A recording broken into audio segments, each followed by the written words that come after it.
የዚህ የወለጋ ፋኖ ሰዎች አሁን ደግሞ አዲስ ጭፍጨፋ ወለጋ ላይ እያካሄዱ ነው ያሉት። ይሄ የፋኖ አካል ነው ካተው ለሚያደርገው በደል ኃላፊነት መውሰድ መዘጋጀት አለባቸው። እኔ የወለጋው ጉዳይ ሳይሆን ወለጋን ተያይዞ እነ ጃዋር እያደረጉ ያሉት የኦሮሞ አክቲቪስቶች እያደረጉ ያሉት ነገር አሁን ብዙ ሰው ጃዋርና አብይ አህመድ ተጣልተዋል ምናምን ይላል። እነሱ አልተጣሉ፣ ተናበው ነው የሚሰሩት።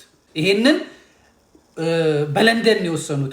ለንደን ላይ እነ ጃዋር ያ የሞተው ሰውዬ ከሆነ ኦሮሚያን ኢትዮጵያን ለኛ እንደምትመች እናረጋታለን፣ ካልሆነ ግን ያቺን ሀገር በትነናት ነው የምንሄደው እኮ ነው ያለው። ለጃዋር እናንተ ብትረሱለት እኔ አረሰው እስክሞት መቃብር እስክገባ ለጃዋር አረሳለት እናንተ ብትረሱት ነው የምላችሁ። እኔ አረሰው እነ ጃዋር መሐመድ ተመካክረው አዋሳን የገነጠሉት ማነው ሲዳሞን የገነጠሉት ለራሳቸው በኋላ ላይ አዲስ አበባ የሚያደርጉትን ስለሚያስቡ ስለሚያውቁ ነበር። ለአዋሳዎቹ ይሄን ለማድረግ እነ ጃዋር መሐመድ የሰሩትን ወደ ኋላ ሄዶ ማስታወስ ነው። ከነ ጃዋር ቄሮ ጋር ተባብረው የወላይታን ወጣቶች በሲዳሞ ምድር ላይ በቤንዚን አቃጠሉ። ቤንዚን አርከፍክፈው አቃጠሉ። ጉራጌውን ሱቁን ሰብረው አቃጠሉት። አማራና ትግሬውን ክርስቲያን ነብለው ቤተክርስቲያኑን አቃጠሉት። ያውም የጴንጤ መዝሙር እየዘመሩ ማለት ነው። እጀቶ ብሎ እነ ጃዋር መሐመድ ቀውጥ ይፈጠሩ። ያው ሲዳማ ተገነጠለ ተባለ፣ ክልል ተባለ። 11 ቦታ ከፋፈሉት ደቡብን። ሲዳማም የራሱን ባንዲራ ሰቀለ፣ የደቡብን አወለቀ። አዋሳ የኔ ናት አለ፣ ጮቤ ረገጠ። ከዚያስ ወላይታ አለ አኩርፎ ወጣ፣ ጉራጌ አለ አኩርፎ ወጣ፣ ከምባታ አለ አኩርፎ ወጣ። 47ቱ ብሔር ብሔረሰቦች በሲዳማ ላይ ቂም ቋጥረው የራሳቸውን ይዘው አሁን 2 ቦታ 3 ቦታ ቆራርጠዋቸዋል መሰለኝ። ገና እንደ ኮሶትን 1000 ቦታ ይበጣጥሷቸዋል። ብቻ ተከፋፍለው ወደዛ ሄዱ ማለት ነው። አሁን በቀደም በጉጂ በኩል አይታችሁታል የነበረውን ትላንት የለጠፍኩላችሁን በእሳት ሲያቃጥሏቸው እነዚያን የኖሩ ቤቶች፣ በተለይ ደግሞ ደቡብ ላይ የሚሰሩት የጎጆ ቤቶች የቆርቆሮ ቤቶችን የሚያስንቁ ናቸው። ጉራጌ ውስጥ ያሉት የጎጆ ቤቶች ከገባችሁ ውጡ የማያስብሉ ናቸው።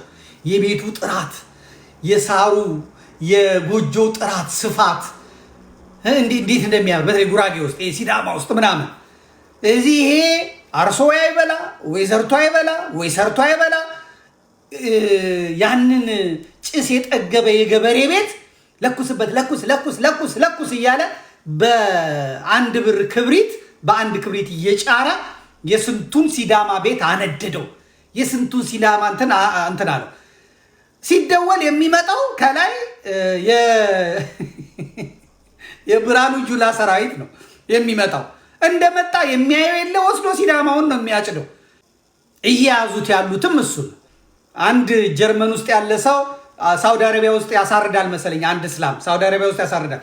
ጃዋር እዛ ወደ ይቆጣል። አሩሲዎች ወሎዎችን ስላረዱ ማለት ነው። ምን ይለዋል ይህን ልጅ ጃዋር? አንተ ይለዋል በኦሮምኛ፣ ከዛ ከጀርመን ወጥተህ እንኳን አገርህ ብትገባ በአብይ አስይዝሃለሁ ነው የሚለው። በአብይ አህመድ አስይዝሃለሁ።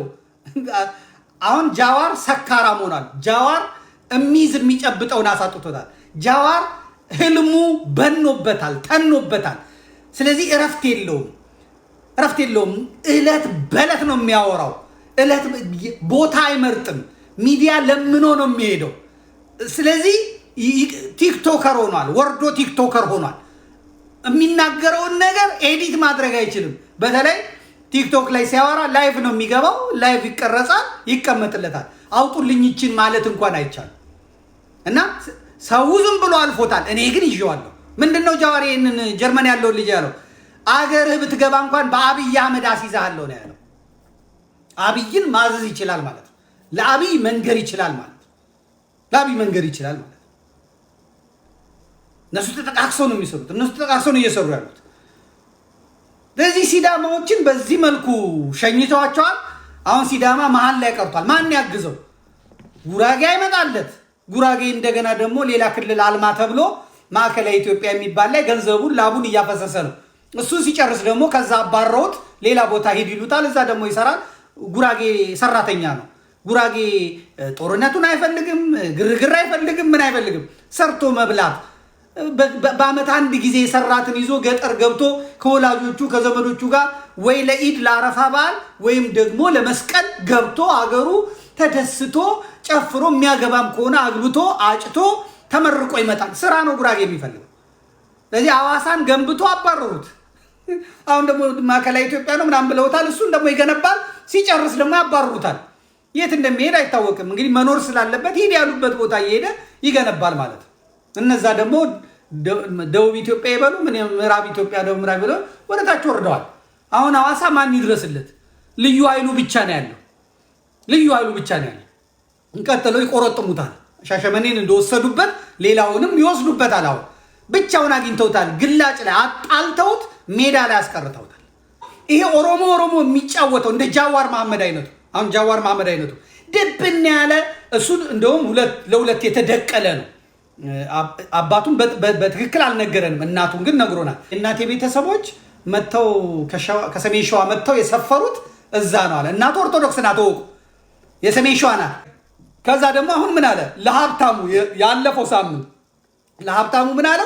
እኔ እናቴ እና ቤተሰቦቿ መጥቷል፣ ሁለት ቸርች ሁለት ቤተክርስቲያን ያሰሩት አለ። የመድኃኔዓለምና የምናምን ያሰሩት አለ። እኔ በልጅነቴ እዛ ነው የተማርኩት አለ። ዳዊት የደገምኩት ሀሁ የቆጠርኩት እዛ ነው አለ። ጃዋር ዳዊት ቆጥሮ ደግሞ ፊደል ቆጥሮ ያደገባትን ቤተክርስቲያን ነው የሚያስቃጥለው የሚያስጨፈጭፈው ማለት ነው። እኔ ዘመድኩን በቀለ እንደዚህ ትንተና የሚችል አይመስለኝም ነበረ ከነሞጣ በላይ። ግን አሁን ሳየው ከነሞጣ በላይ ትንተና ምናምን ላይ ጎበዝ ነው። እውነቱን ለመናገር ማይካድ ነው። ይሄ በደንብ ይችልበታል። እና የጃዋር መሐመድን አካሄድ ምን እንደሚመስል ምን አይነት አታላይ ሰው እንደሆነ አሁን መልካም መስሎ ነው እየመጣ ያለው። ነገር ግን ያለው እውነታ ይሄ ሰውዬ ብዙ ነገሮችን ያደረገ ነው። በሙቭመንት በ2011 12 13 ምናምን በነዛ አመታት ውስጥ ብዙ ማይሆኑ ነገሮች አድርጓል። እና ይሄንን አይመስለንም ነበር እኛ በዚህ ልክ። ግን አሁን በደንብ እየተጋለጠ ያለ ይመስለኛል።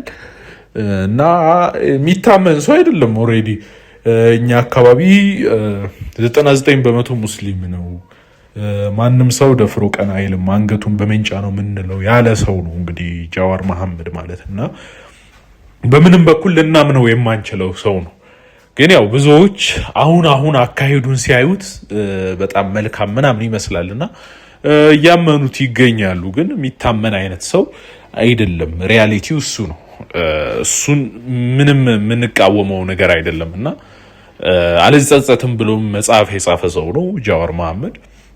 እና ያን ብሎ ካልተጸጸተ ያለ ማለቱ ጸጸት እንኳን እንትን አላለው። እንደዚህ ብለሃል ተብሎ ኢንተርቪው ላይ ሲጠየቅ እኮ ሚንጫ ማለት ዛርሲ ማንም ሰው የሚይዘው ነው ምናምን ያለው እያለን እንትን ያለው ማለት ነው ያቀለለው።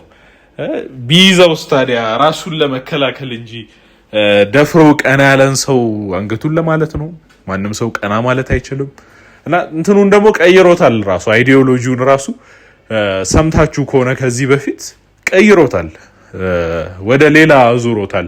እናቴ ከሸዋ የመጣች ክርስቲያን ናት ምናምን፣ አካባቢያችን ላይ እናቴ ቤተሰቦች ናቸው የሰሩት ቤተክርስቲያን ምናምን ብሎ ቀይሮታል። በፊት ሌላ አሁን ሌላ። እና እነዚህ ሰዎች አይታመኑም ነው ብላችሁ የተመቱ ናቸው።